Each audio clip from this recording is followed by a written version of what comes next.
Paul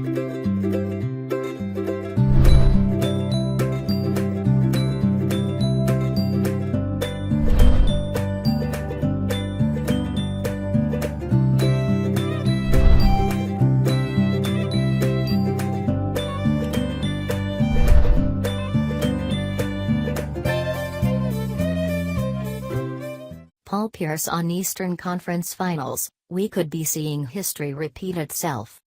Thanks to their win in Game 2 of the Eastern Conference Finals on Tuesday night, the Boston Celtics have a 2-0 edge on a LeBron James-led Cleveland Cavaliers squad. The series shifts to Cleveland for the next two games, starting with Saturday's Game 3, 8:30 ET, ESPN.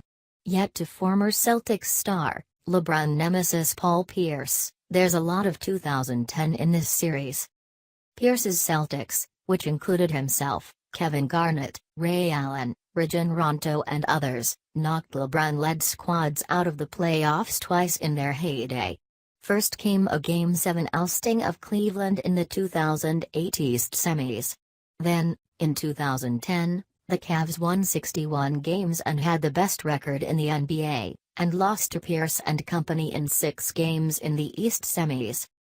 Although he's an NBA analyst for ESPN these days, Pierce couldn't help but let some Celtic pride shine through as he spoke with Steve Bulpett of the Boston Herald over the phone today.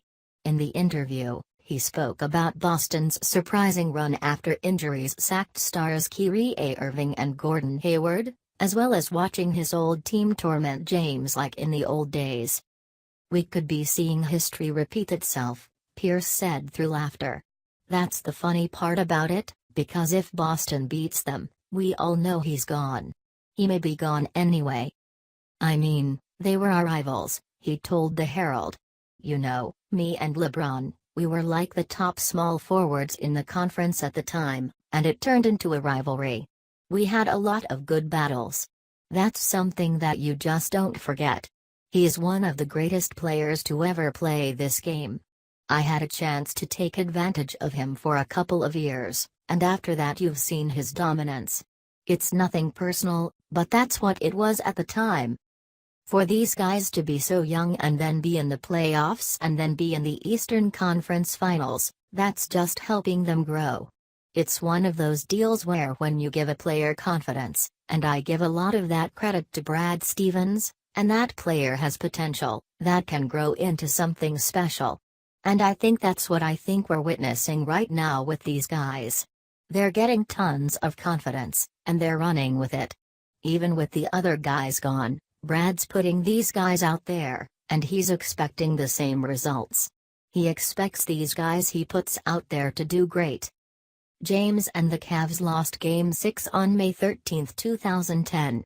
Less than 2 months later, on July 8, 2010, James had his famous decision news conference and left the Cavs for the Miami Heat.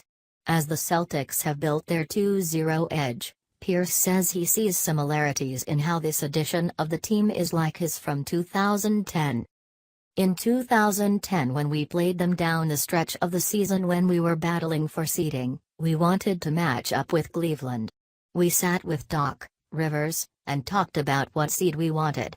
We said we wanted to get Cleveland in the second round, because we knew the way our defense was designed, we could beat a one-man team. Even though we didn't have success with them during the regular season, when we got down to scouting them out, we felt like we had the advantage against Cleveland. And it looks like, right now, this is not a good matchup for Cleveland again. They're lucky that Kyrie isn't out there. If the role players don't play well for Cleveland, they're in trouble. A lot of things are really being put on the shoulders of Kevin Love to step up." In 2009-10, Pierce's Celtics were 2-2 against James' Cavs. This season, the Celtics were 1-2 against the Cavs in the regular season, but the story has changed in the playoffs.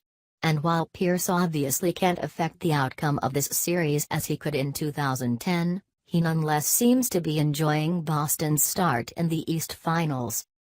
"I hope the Celtics make it to the finals," Pierce needled, "because I don't want to go to Cleveland. I'm tired of going to Cleveland for the finals.